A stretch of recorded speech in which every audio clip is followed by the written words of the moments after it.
the Biden administration had exactly the same thing the Trump administration has on Epstein. Exactly. Right. Because Epstein was convicted during the Biden administration. Not one time did Hakeem Jeffrey call for any exposition of what the Biden Justice Department knew. Not once. So this guy's a top phony, okay? He's a political player. He doesn't care about the truth. Wait, he doesn't care about the people. Bill, this is what hold on. he does. Hold on, Bill, hold on. You said Epstein was convicted during the Biden administration. Epstein committed suicide during the Trump administration. Yeah, so?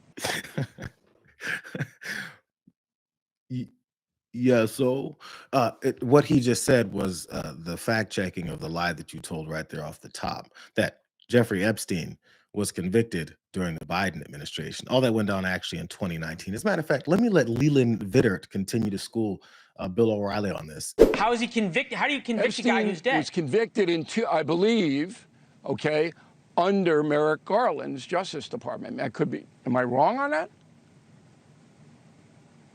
I don't think so. And then he was incarcerated, and then he committed suicide. Okay. The suicide thing is bull. Whether you Bill, I think this is important. Bill, I think this is important. He was arrested in 2019, and he committed suicide in 2019. He died August 10th of 2019. So the Biden administration was not involved in a conviction or a trial of him. They were in of Ghislaine Maxwell. Okay. And that's a good point of clarification. But he was arrested and indicted under Merrick Garland. No, under Trump. Who had all of the information. Epstein was arrested, indicted, and committed suicide under Trump. In 2019, Trump was president. Merrick Garland was not the attorney general. Okay. Okay. I'm surprised they didn't go so far back to say it was Obama. Actually, I'm sorry, Donald Trump did that. We'll get to that in a second. But just to show you, this is the game plan. It's to the point where Bill O'Reilly may have actually believed that BS that he keeps spewing, because they keep talking about how Obama was a part of this, Biden was a part about this. It happened in 2019. Dude was convicted, jailed, and committed suicide during Trump's administration. But they're so used to saying, but Biden, because they just finished saying, but Obama. They're doing it so much, they don't even know up from down anymore. He doesn't even know the reality of the situation after being told this happened in 2019, because remember that whole election of 2020, at the end of 2020, when Donald Trump lost, and then at the beginning of 2021, when he sent his foot soldiers into the Capitol because he lost, that was at the end of 2020. So that means, the way that, numbers work, 19 is before 20. So in 2019, when all that happened, it was before 2020 when Donald Trump wrapped up his first term in office and he lost. So all this with Epstein happened when he was in office. But they don't expect people to stop and go, wait a second, that's not true, because they live in lies. That's the only way they've been able to convince enough people that they have any kind of principles or background on this. This is the excuses that are trying to get Donald Trump further and further away from the fact that he's continuing to hide whatever it is that he's hiding. Could it be an investigation or a special counsel investigation? I don't know. I'm not an attorney. I just find them guilty and hang them publicly. I mean, that's not over the top either. I'm ready. I'm over it. It disgusts me. I'm big on clarity and transparency, and that's good reason people don't trust government, either party. But you don't believe what the Justice Department is saying? I don't know. I don't. I don't trust them. Tim Burchett doesn't trust the Justice Department, therefore doesn't trust Pam Bondi. That's nothing new. Half the Republicans that are trying to make sure that they distance Donald Trump from this are also saying they don't trust Pam Bondi. But he seemed to stumble over that a little bit. He wasn't sure if he could say that or if it's falling outside of the line of the normal thought process. He's not sure if he's supposed to really be against or who he's supposed to be against, because if he steps on the toes of the wrong person, the president might be mad at him and call for a primary because he accidentally told a little bit of half slight of the truth. There's this guy who goes by the name Moses Mike Johnson. He also wants to act like he cares about whether or not the right things will come out. Here he is. Listen to what he says. Speaker Johnson, this is sort of on the heels of something else that a lot of people are asking questions about. And because we've been lied to by our federal government for so long, I feel like there's some type type of like there's a pain point, right? And a pressure cooker that gets heated up on issues like the Epstein issue, right? And obviously that's something that's taken over a lot of the online dialogue.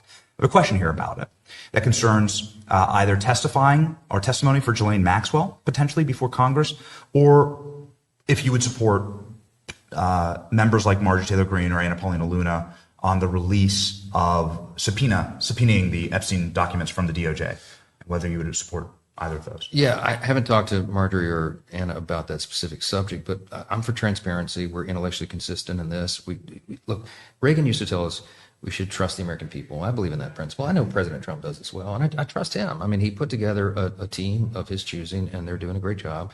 It's a very delicate subject, but we should put everything out there and let the people decide it. I mean, the White House and the White House team are privy to facts that I don't know. I mean, this isn't my lane. I haven't been involved in that.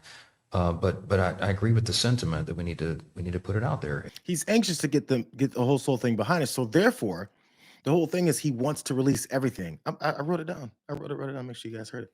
Put everything out there and let the people decide. But he still trusts Donald Trump because, again, you have to make sure he distances himself from it. So we've got Tim Burchett, Republican congressman from Tennessee. We've got the Speaker of the House, Mike Johnson. Tim Burchett says he doesn't trust the DOJ because of the shady ways that they're working. Mike Johnson says he wants everything out there regarding the case. So when the full House voted on it, it makes you wonder why both Tim Burchett, who's a Republican, and Mike Johnson, who's also a Republican, joined the rest of their 209 other Republicans. On this vote, the yeas are 211, the nays are 210. The previous question is ordered. The question is on adoption of the resolution. Those in favor say aye. Those opposed say no. In the opinion of the chair, the ayes have it. Makes you wonder why Mike Johnson and Tim Burchett, along with the rest of those Republicans, voted against releasing the information on those files after saying they want everything released. It's almost like they're looking for someone that has the power to do it. Similar to the way that Pam Bondi is looking for someone that has the power to same way that Kash Patel is looking for someone that has the power to, maybe the way that Donald Trump is looking for someone that has the power. Who's left that's not releasing the information that they all say they want released? Who's left?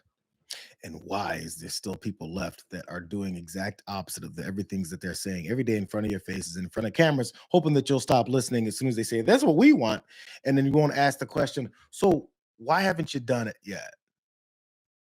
Megyn Kelly also had her ways of seeing the level of sheer dysfunction and lies that are going on and still find a way to distance Donald Trump from it. That's really the main objective. They honestly don't care about Pam Bondi. I believe Trump's in the Epstein files insofar as he was friends with Epstein for 15 years. He knew Epstein, and there are people who hate Trump who probably threw some scurrilous allegations in there, but nobody believes Trump had an affinity for the underage girl. That's just such bullshit.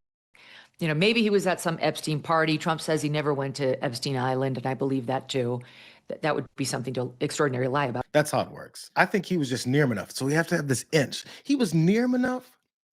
But I mean, he was, of course, if we see his name, it's because, you know, he knew him. Remember you guys all know that he knew him. So of course, yeah. Let's prep everyone's brains for whether or not people may eventually find out the truth about the matter. And then once they find out, let's make sure that we have some 4 to 5 to 6 different excuses that somehow end this or make it a soft landing for Donald Trump to be on that list. But I think it's complete BS that these accusations are accurate. Matter of fact, there's something that Donald Trump said that apparently Megyn Kelly wasn't listening to or paying attention to when she says she believes him. She believes him that he's not on the list, but she won't believe him when he said this. He said, quote, he's a lot of fun to be with. It's even said that he likes beautiful women as much as I do. And many of them are on the younger side. No doubt about it, Jeffrey enjoys his social life. So even that, I mean, to Bob Costa's point, in 2002, Trump had knowledge that Epstein liked women who were, quote, on the younger side. This has been out for a long time. So you have to ignore it. And that's what they're basing this off of. They've ignored it before. If we keep going down this route, they'll ignore it again. Did you guys hear what Michael Wolff said about what he's heard? Know that these pictures exist, and I can describe them. There are about a dozen of them. The ones I specifically remember is 2 of them with topless girls of an uncertain age sitting on Trump's lap, and then Trump standing there with a stain on the front of his pants and 3 or 4 girls kind of bent over in laughter. They're topless too, pointing at Trump's pants. Does she believe that? I mean, it's easy to say you won't believe him because, you know, he's a super lib because he's said things and pointed out things and had audio recordings of Epstein talking about Donald Trump and how close they were and how he knows the intricate nature of so many things of his life. But you don't have to believe him. Let's just believe Donald Trump instead, who's, by the way, a well-known adjudicated liar about everything.